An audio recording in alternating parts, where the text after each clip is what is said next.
Good morning, students. It is class number 2 of chapter number 10, which is vector. In previous class, we had done the introduction of vectors. After that, direction, cosines, and direction ratios of vector. And we had also done the various types of vectors. Now, based on those topics, we had done exercise 10.1.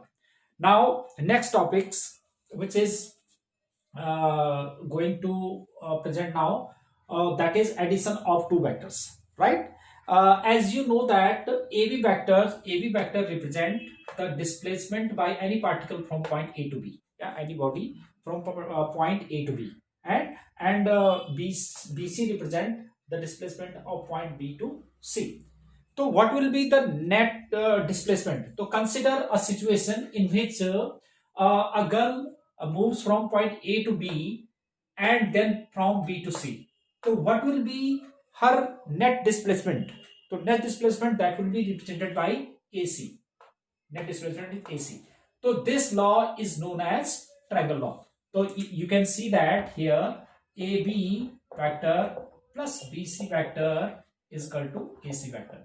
तो addition of two vectors आप कैसे करेंगे? AB vector यानी कि ये initial point है, terminal point है, और फिर B से C, तो जिसका जो एडिशन होगा that will B AC, right? तो यानी कि एडिशन के लिए आपके पास क्या कंडीशन होनी चाहिए कि जो इसका ये इनिशियल पॉइंट है, टर्मिनल पॉइंट, इस वेक्टर का टर्मिनल पॉइंट दूसरे का इनिशियल होना चाहिए, तभी ये एडिशन होगा, ठीक है? तो AB plus BC equal to AC. ऐसे नहीं कि AB plus AC equal to BC, ये पॉसिबल नहीं है, ठीक है? क्योंकि ये तो इन दोनों वेक्टर्स का इनिशियल पॉइंट है. एडिशन होने के लिए एक वेक्टर का जो टर्मिनल पॉइंट है दूसरे का, वो क्या होना चाहिए? इनिशियल पॉइंट होना चाहिए. तो AB plus BC equal to AC. तो that law is known as addition of two vectors, right? तो that is addition law. Now parallelogram law. तो पैरेललोग्राम लॉ क्या है कि consider the two adjacent sides of a parallelogram represented by two vectors A and B. Then resultant of these two vectors will be represented by the diagonal of this of these vector through the common vertex. जैसे vector A है, ये vector B है, तो इनके जो diagonal से जो होगा that will represent the addition of these two, है ना, resultant of these two vectors. तो यानी कि पैरेललोग्राम लॉ, तो if A and B represents the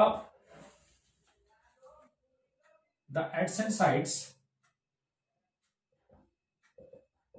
sides of a parallelogram, then resultant of these two vectors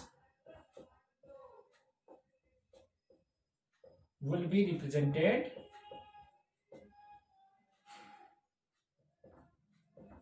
by the diagonal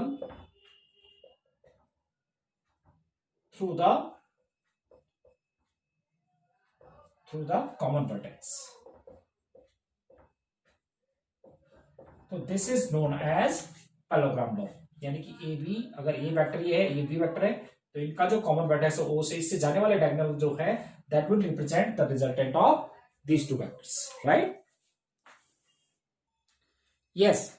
now multiplication of a vector by a scalar, right? किसी भी vector को किसी scalar quantity से multiply करना है तो कैसे होगा? जैसे सपोज वी हैव यहां से लेके यहां तक इसका मैग्नीट्यूड है और ये इसका डायरेक्शन है, तो let this is represented by vector A. Suppose we have to get 2a, so this is the multiplication of a vector by a scalar quantity 2. तो इसका डबल कर दूंगा मैं. देखो यहां तक a था, फिर यहां से यहां तक ये आ जाएगा आपके पास b, तो ये ये हो जाएगा हमारे पास यहां से लेके यहां तक, that is 2a vector, right? Suppose मुझे हाफ a करना है, तो मैं इतना पोजीशन जो मेरा a वेक्टर था इसका भी मैं हाफ कर दूंगा, तो that will B this is half a, ठीक है? और इसका डायरेक्शन ये हो गया, राइट? यहां से लेके और यहां तक. और अगर सपोज मुझे करना है -2a, तो -2a में क्या कर दूंगा, इसका डायरेक्शन चेंज हो जाएगा. इसका जो डायरेक्शन है, सपोज ये 2a है, तो इसका डायरेक्शन a है, ये है, तो दिस इज 2a और माइनस ये इसका डायरेक्शन इस साइड को हो जाएगा, राइट। तो this is the multiplication of a vector by a scalar quantity. Now components of a vector. Now consider in three-dimensional coordinate system. This is x, this is y, this is z. Right? This is O. So consider A 1 0 0, B 0 0 1, and C 0 0 1. 0 1 0 that was now, and C 0 0 1. B 3 points on x, y, z axis respectively. Then magnitude of OA vector. Suppose ये OA vector है, ये OB vector, this is OC vector. तो magnitude of OA, magnitude of OB and magnitude of OC is equal to 1. क्योंकि जब ये 1 0 0 है तो that is ये हमारे पास OA वेक्टर हो गया, OA वेक्टर का मैग्नीट्यूड दैट इज 1, ये 0 0 1 है, 0 1 0 है, तो इसका मतलब इतना डिस्टेंस जो है दैट इज 1 है और ये भी 1 है, ठीक है। तो OA, OB and OC such that OA vector is equal to OB vector is equal to OC vector is equal to 1, तो इसका मैग्नीट्यूड 1 हो गया। तो therefore OA vector and OB vector, OA vector, OB vector and OC vectors are known as the unit vectors along x, y, z axis respectively, ठीक है, and are represented by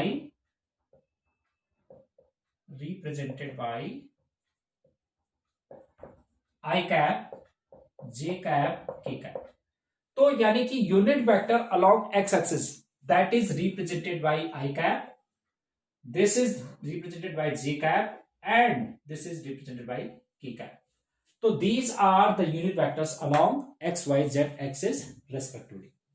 Now we have component form of any vector. तो उसको मैं derive करके बता देता हूं कि कंपोनेंट फॉर्म क्या है। Yes, now component form of a vector.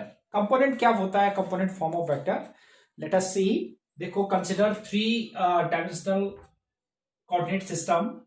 Suppose P be any point on the plane, तो ऑन द स्पेस, ठीक है, इन द स्पेस।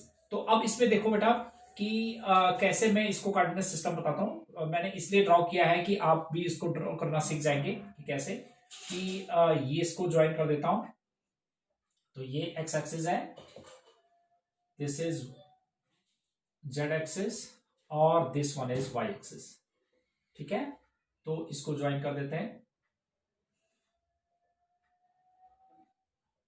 ठीक है। Suppose this is point O origin, right? Or let us consider P x comma y comma z be the point in the space, right? अब इसका मैं component form निकालना चाहता हूं OP वेक्टर का। तो ये this is OP vector, right. OP vector, इसको हम R वेक्टर से रिप्रेजेंट करते हैं, ठीक है ना। तो इसको निकालने के लिए देखो मैं ट्रायंगल लॉ लगाऊंगा।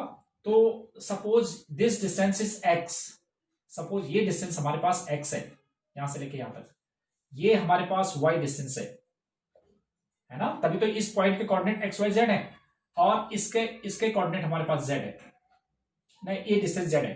तो जब ये x y z है तो तभी इस स्पेस में इस पॉइंट के कोऑर्डिनेट क्या हो जाएंगे, x y z, right.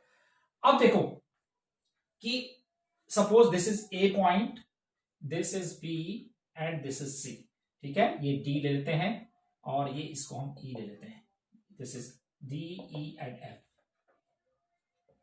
Right. अच्छा, अब देखो मुझे कंपोनेंट फॉर्म लाना है R वेक्टर का।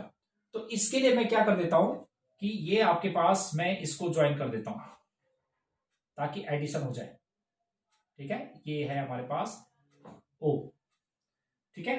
अब इसमें कैसे एडिशन होगा कि ये वेक्टर ये वेक्टर और इस वेक्टर को हम ऐड करेंगे तो ये रिजल्टेंट आ जाएगा हमारे पास, यानी कि this one plus this is equal to ये एडिशन लॉ लगा के, राइट।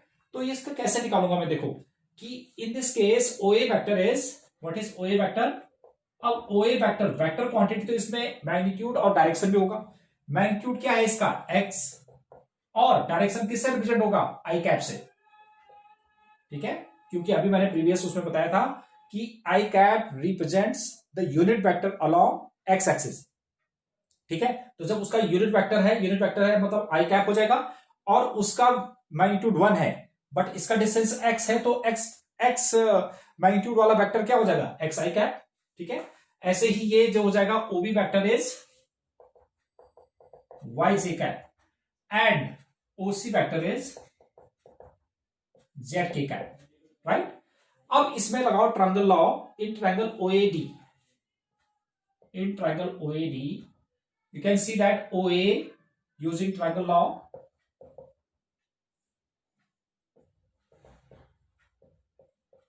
ट्रायंगल लॉ यूज करो तो क्या हो जाएगा OA vector plus AD vector is equal to OD vector. अब देखो OA vector is x i cap, AD vector जो होगा वो किसके OB वेक्टर के इक्वल होगा, तो AD वेक्टर इज अगेन, और OB वेक्टर क्या था YJ cap is equal to OD vector, right. इसको इक्वेशन नंबर 1 डाल देते हैं, ठीक है। बट मुझे तो R वेक्टर चाहिए, तो मैं इसको और इसको ऐड कर देता हूं। तो now again in triangle ODP, इसमें भी triangle using triangle law,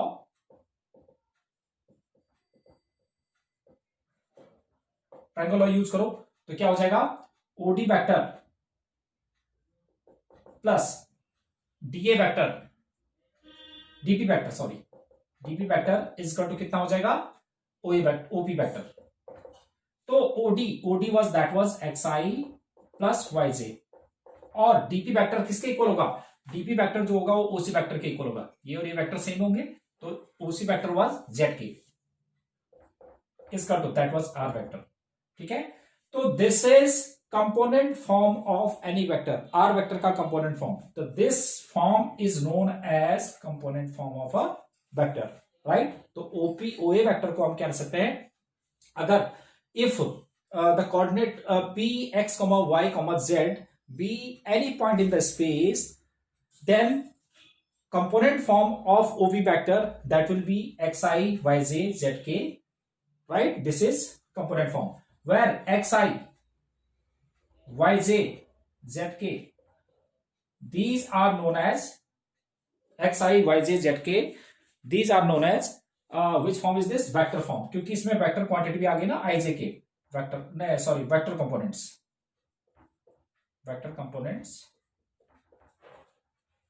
and I, x, y, z, these are scalar components, ठीक है। तो these are scalar components।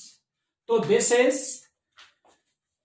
the component form of any vector। तो अब से हम जितने भी क्वेश्चंस करेंगे इसी कंपोनेंट फॉर्म से करेंगे, right. Now based on component forms we have to do certain examples. अब जो है सारे के सारे एग्जांपल्स जो है हमारे पास इसी पे बेस्ड है। जैसे example number 4 is that vector a is equal to, what is vector a, that is 3xi plus 2j plus zk and vector b is equal to 2i plus yj plus k, right।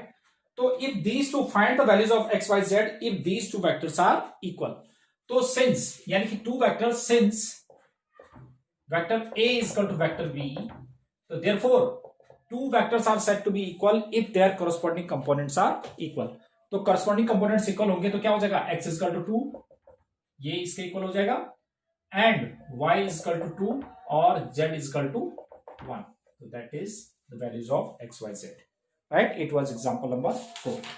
now example number 5, let us see। 5. Fifth example is A vector is equal to I plus 2j and B vector is equal to 2i plus j. ठीक है, अब इसने बोला है कि इस vector A magnitude of vector A is equal to magnitude of vector B. अच्छा, एक चीज मैं बताना भूल गया कि if we have R vector is equal to xi plus yj plus zk component form ना, तो modulus of R is equal to होता है under root of x square plus y square plus z square. ठीक है, ये हमारे पास magnitude निकालने का फॉर्मूला बन गया.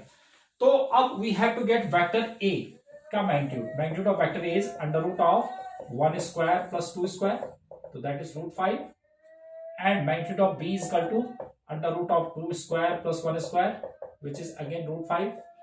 तो here magnitude of A is equal to magnitude of B, दोनों का मैग्नीट्यूड सेम है, बट उसने कहा कि आर दीज वेक्टर इक्वल, इसका मैग्नीट्यूड तो सेम है but these vectors are not equal. Since, क्यों इक्वल नहीं है? Since their corresponding components are not equal.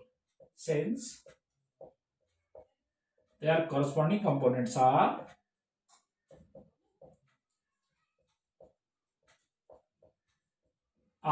Not equal. ठीक है, तो this is example number 8. Example number 4 that was. Next 5. अब चलते हैं एग्जाम्पल नंबर 6 पे. Find the unit vector in direction of A. Example number 5, 6.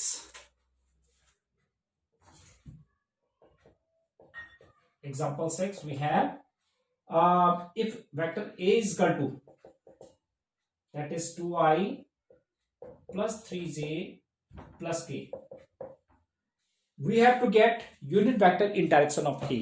मैंने देखो प्रीवियस क्लास में आपको फॉर्मूला बताया था कि unit vector in direction of A vector, that is represented by A cap, और that is A vector upon mod of A. तो A vector is 2i plus 3j plus k upon, इसका magnitude निकालेंगे तो क्या हो जाएगा? Vector A का magnitude अभी इस वाले फॉर्मूले से यूज करो, तो that is 2 square plus 3 square plus 1 square, तो दैट विल बी 2 अपॉन 4, 9 और 4 13, 14, 2 upon root 14i plus 3 upon root 14j plus 1 upon root 14k. तो this is unit vector along vector this. देखो ये अभी यूनिट वेक्टर नहीं है, क्योंकि अगर मैं इसका मैग्नीट्यूड निकालूंगा तो रूट 14 आ जाएगा जो 1 नहीं है.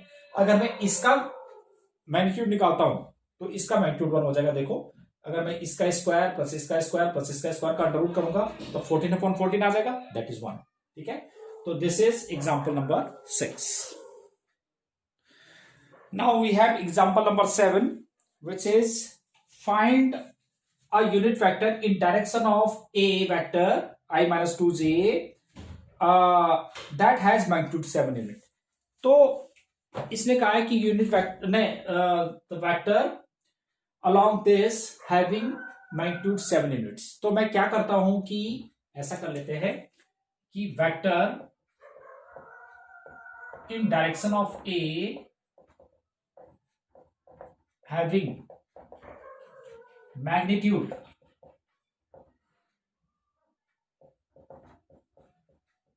7 units, that is given by 7 into A cap. मतलब अगर A cap means unit vector along A, तो जब यूनिट वेक्टर मतलब जिसका मैग्नीट्यूड 1 है, मुझे 7 मैग्नीट्यूड वाला चाहिए तो 7 से मल्टीप्लाई कर देंगे. तो 7 A cap क्या फॉर्मूला होता है? Vector A upon mod of A. आप याद रखना, मैंने पिछली क्लास में बताया था कि A cap that is that represents the unit vector along A और that is given by vector A upon mod of A. ठीक है, ये फॉर्मूला होता है आपका. तो 7 A vector that is I minus 2j upon mod of A के लिए कितना हो जाएगा? 1 स्क्वायर और माइनस 2 का square, under root of X square plus Y square होता है ना, तो that is 7i minus 2j over 5. तो that is 7/√5i minus 14/√5j. So this is required vector, right? Now example number 8. What is example 8? Let us see. क्या है देखते हैं. Example number 8 is find the unit vector in direction of sum of the vectors a and b. So we have a vector is equal to, that is 2i plus 2j minus 5k, or vector b is equal to, that is given by 2i plus j plus 3k. अब आपने क्या करना है, इसने कहा है कि find the unit vector in direction of sum of these two. तो पहले मैं इन दोनों का सम निकाल लेता हूं. तो let vector c is equal to vector a plus vector b. तो that is vector a plus vector b 4i हो जाएगा प्लस 3j और माइनस 2k, दोनों को ऐड कर दिया. अब हमने निकाला था unit vector in direction of c vector. तो क्या हो जाता है, c cap is equal to c vector upon mod of c. तो c vector is 4i plus 3j minus 2k over under root of 16 a square, इसका b square plus c square. 16 9 25 4 29 √29. तो that is 4/√29i plus 3/√29j minus 2/√29k. Right? So this is the required vector. Right? So these were that was example number 8. Now we have another example number 9. Let us see what is that.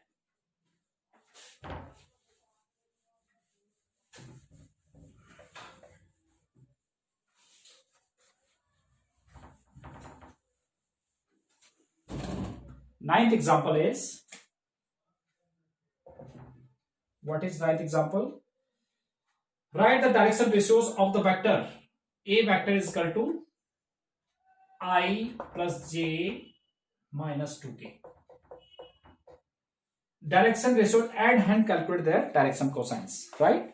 तो पहले direction ratios निकालना है. तो हमेशा याद रखो direction ratios कैसे निकालेंगे.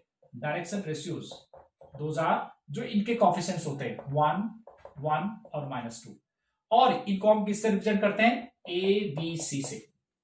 ठीक है. How will you get the direction cosines when direction ratios are given. तो देखो कैसे निकालते हैं डायरेक्शन रेशियोज है. तो डायरेक्शन कोसाइंस वो L इज इक्वल टू होता है a upon under root of a square plus b square plus c square. m is equal to b upon under root of a square plus b square plus c square. And L is equal to c upon under root of a square plus b square plus c square. This is how we get the direction cosines when direction ratios are given. तो direction ratio जो है हमें हमेशा a b c से represent होता है. That is a b c. Right. तो अब इसको निकालोगे L is equal to, और आपको पता है डायरेक्शन कोसाइंस को हम किससे रिप्रेजेंट करते हैं, L m और n से. तो a upon under root of a square plus b square plus c square. तो 1 + 1 + 4 √6, और m इज इक्वल टू 1/√6, और n इज इक्वल टू -2/√6. तो these are the hence direction ratios हो गया हमारे पास कितना, डायरेक्शन रेशियोज 1 1 और -2, and direction cosines those are 1/√6 1/√6 and -2/√6. तो दीज आर डायरेक्शन कोसाइंस. तो आपको हमेशा याद रखना है कि डायरेक्शन कोसाइंस जो है हमारे पास वो है फ्रैक्शन में आ सकते हैं, जबकि डायरेक्शन रेशियोज जो है मैंने क्या बताया था कि दो simplest number which are proportional to the direction cosines. तो ये सिंपलेस्ट नंबर होते हैं. तो that is direction ratios and direction cosines of vector A. Yes बेटा. तो आपने जो है आपका जब अब इस पे एग्जाम्पल नंबर 9, अब वीडियो थोड़ा ज्यादा लंबी नहीं चाहता मैं बनाना, क्योंकि फिर उसमें जो है काफी कुछ कवर हो जाएगा और वो आप एक क्लास के अंदर नहीं कवर कर पाओगे. तो यस बेटा, तो अब जो है आपने क्या करना है, अप टू पहले तो आपने जो पूरा कंसेप्ट मैंने आपको इस यहां तक समझाया है, पहले उसको वीडियो को ध्यान से देखना है, वो सारा कुछ लिखना है, जो जो मैंने डेफिनेशन, कंपोनेंट फॉर्म, डेरिवेशन सब कुछ बताया वो सारा लिखना है। उसके बाद आपने एग्जाम्पल 9 तक आपने करके भेजना है मुझे कंप्लीट, ठीक है। और नेक्स्ट क्लास में अब हम क्या करेंगे, इससे रिलेटेड जो आगे के एग्जाम्पल है वो करेंगे, और उसके बाद एक्सरसाइज भी मैं क्लास के अंदर ही कराऊंगा, लाइव क्लास के अंदर, ठीक है।